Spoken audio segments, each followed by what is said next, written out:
Hello once again, I'm VR Schultz, SP500. It is September 12th.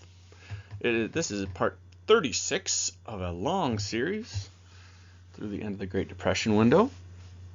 That is until the end of 2034.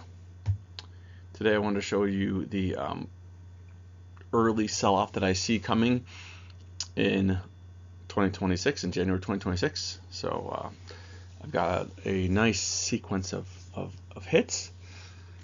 So to show you that once again the model can predict quite a bit into the future of where markets are going to sell off, where they're going to bottom. We're in mid-September here, and we're looking at early January. So what is that? We got October, that's 1. November, that's 2. December, that's 3.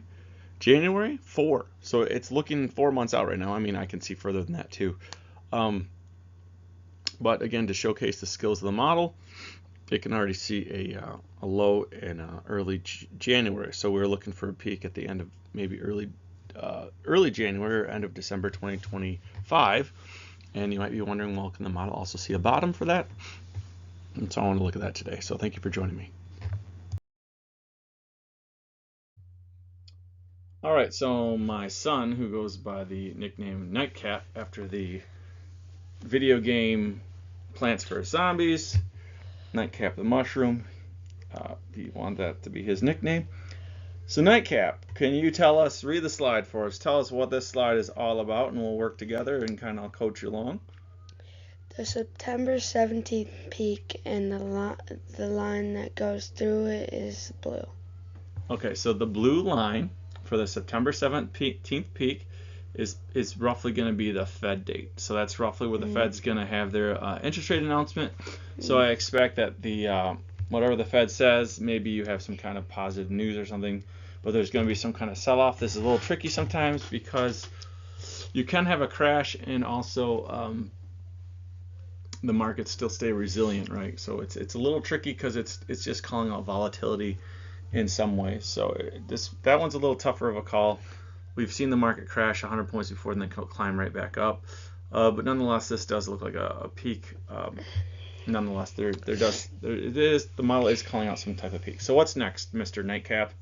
The October 3rd peak and the black line. Which is the black line. That's correct. Yeah. And so we kind of have a three count on the green wave for the October 3rd peak, and I believe that's where the final peak's going to be for October 3rd. And then we're going to see the downward spiral in markets into that roughly October 20th bottom. Thank you, Nightcap. You're welcome. So right now we're focusing at the Einstein model on the daily scale at the black line, and you can see a beautiful, what I consider 7 count. The 2 and the 3, I think the third point kind of parallels with the black line for just a brief millisecond, short time, if you will. And then we hit a 3 count in the 4, 5, 6 because the graph drops down into the trend line, and then it runs parallel with it, and then it pops out of it. So that's a 4, a 5, and a 6, and then you got a 7 at the very tip on the graph there. So you can see a beautiful count there. And so basically it's projecting that there's going to be some type of sell-off in early January, a bottom around, let's say, the 8th. We'll say, even though it's just to the left of the 8th, we'll say with a couple holidays removed, we're looking around the 8th of January for a market bottom. So that's how extremely precise this model is going out to the future. And again, the graph only goes up to what, like plus 100. But you can see that the chart itself, the upper limit of the chart is like 175. I call it 177 because I like my 7s. But you're already seeing the major bottom that's going to come around October 20th.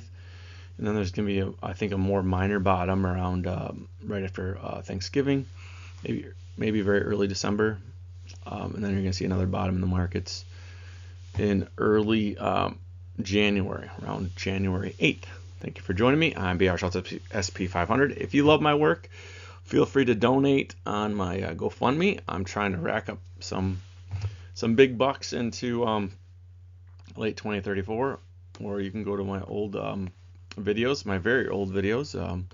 the PayPal links in there too if you want to send me PayPal or whatever you want. There's also links for was it Venmo? I think Cash App is in some of the older links too. If you really want to search it out and find it, you can. Or you can leave a comment in the comment below that you want to donate and you want me to tell you what video it's in. I can always do that too. Say, hey, what video is your Cash App or and then I can look it up and send you or tell you at least which video it is or what date it is. I can do that too. But yeah, I really enjoy this. I think the model has really come to an extraordinary place. Being able to predict precision. Obviously, after my massive failure in April, I had to go back to the drawing board and really rethink why the model looks so beautiful, but it's missing some of the better calls. And so that's what led me to understand this better understanding that I needed to move the top of the chart higher, right? So before the top of the chart was just where the graph underneath that black horizontal line, the top of the chart was right there. Then I started getting cycles are based on this trend line or whatever. It felt like it was so many instances beyond where it was trending to the top of the chart. So that's where I led. I'm like, okay, well, it's not 100, maybe it's 125. Okay, if it's not 125, maybe it's 150. Okay, if it's not 150, maybe it's 175, right? And then all of a sudden everything started sinking with bottoms in markets, and that's when you start to realize, you're like, oh my goodness, this is amazing. This really is really cool. And also watching Doji coin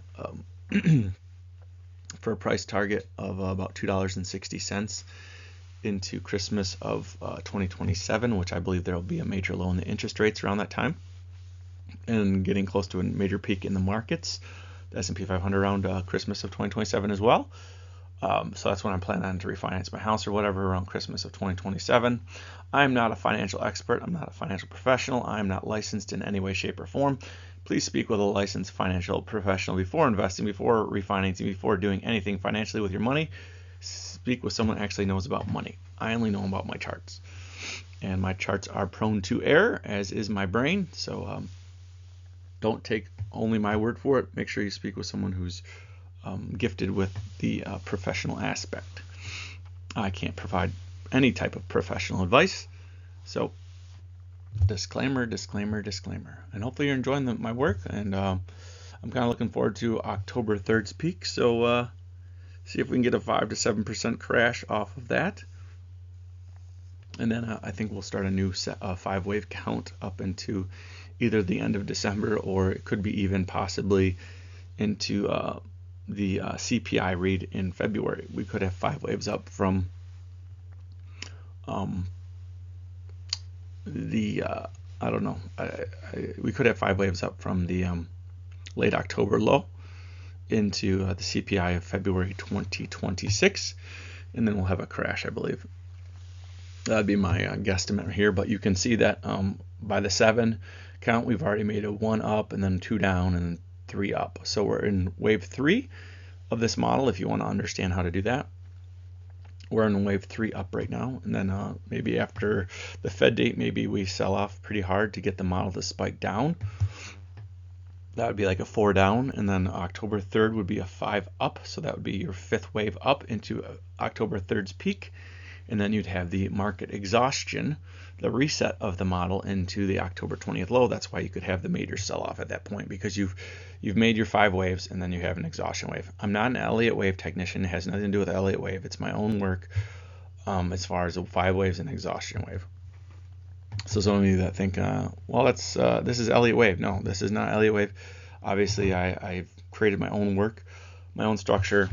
And Elliot Wave is all based on the pricing of the markets. Mine's based on my models, and not the price wave movements that all the Elliot Wave gurus go after.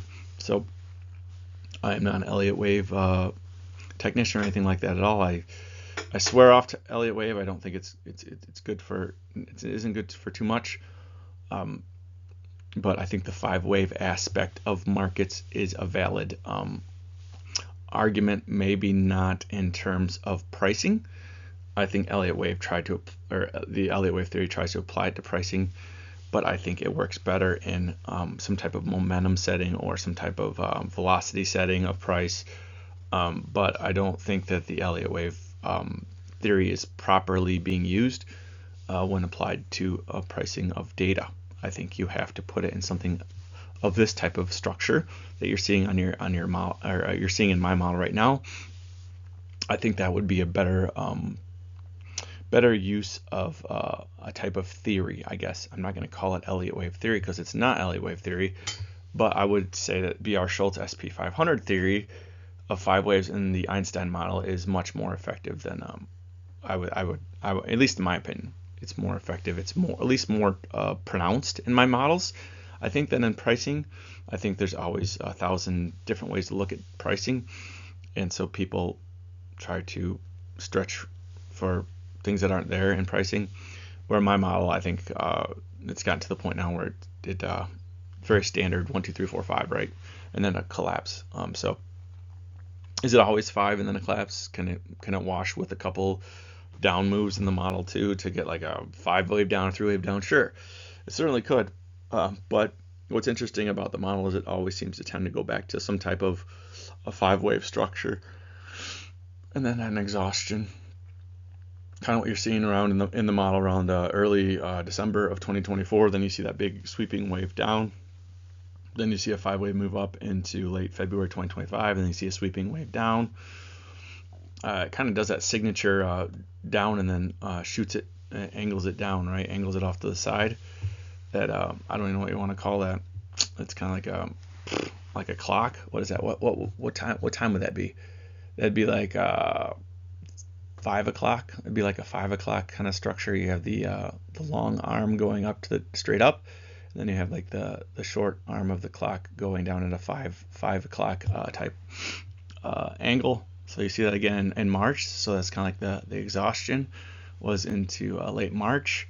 Then it popped up and broke down again into early April in the terms of the graph, right? The pricing went lower, but in terms of the graph, that was wave 2 down, then wave 3 up into late May, and then 4 down in early June, and then 5 up into mid-June, and then that lasted all the way into late July, which is pretty cool, right? Because the 5th wave, the model didn't break. Even though it was in 5th wave mode, it didn't break. And so what I noticed is, I think in that 5th wave from late May to the end of July, you can almost see like a 5 wave movement in that sideways movement. If you zoom in really close, when it starts going sideways, it goes like over 1, slight bump up for 2, over 3, slight bump up for 4, and then over 5. So it almost like it goes sideways for a 5 wave. So there's like 5 waves within the 5th wave in this model. So it's pretty sweet. I like it.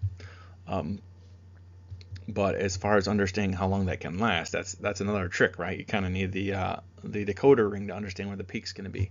So that's what I've tried to create the peak model. So hopefully you've enjoyed today's episode. Yeah. And please share my work. If I get up to 10,000 subscribers, I will open what's the name of it? The Discord channel again. I did it in 2022 when the model went 51 or 54 for 57 or 51 for 54, something like that. Just an extraordinary record. If you want to see me go there again, help me get 10,000 subscribers on YouTube. Sorry, it's 10,347. So the number that you see on your screen right now at the bottom, where I think the macro peak is going to be in the SP 500 at the end of 2030. For our value, if you can help me get to 10,347 subscribers on YouTube, I will open up my Reddit channel, or not Reddit, silly me, Discord channel again. And get that going again. And you can chat with me. Some of you that might want to speak with me, I've learned that I'm not really that good at talking with people. I kind of lose my focus. So I think if I'm reluctant to let people reach out to me or email them, it's because I really lose my focus when I speak to others for some reason. I don't understand why, but it seems perhaps that the Lord doesn't grant me focus in understanding when I try to speak to individuals. So I have to be very reluctant to share my thoughts in emails or reach out to people because for whatever reason, I keep my focus when it's just me doing my study, but when I open my mouth sometimes outside of my studies, I can make mistakes. So I have to be careful So I just say that with humility. I'm not trying to be stuck up or anything or proud. But I just learned that about myself, that I become proud sometimes when I email people or say things that are beyond the scope of my understanding. And so I think that if I were to open up a Discord chat or something, I would be that'd be a better setting for me to share. So I would look forward to that if you share my work and get me up to 10,350 subscribers on YouTube. Then I'll open the Discord channel. We can chat on there. That would be pretty cool. It's a long ways away on my YouTube. It's I'm only at about 1,400 right now, 1,300. So it's a 10 multiplier away.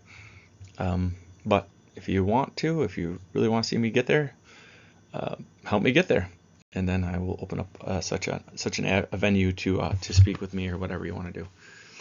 All right, thank you so much. Until next time, take care. I'm BR Schultz, SP500.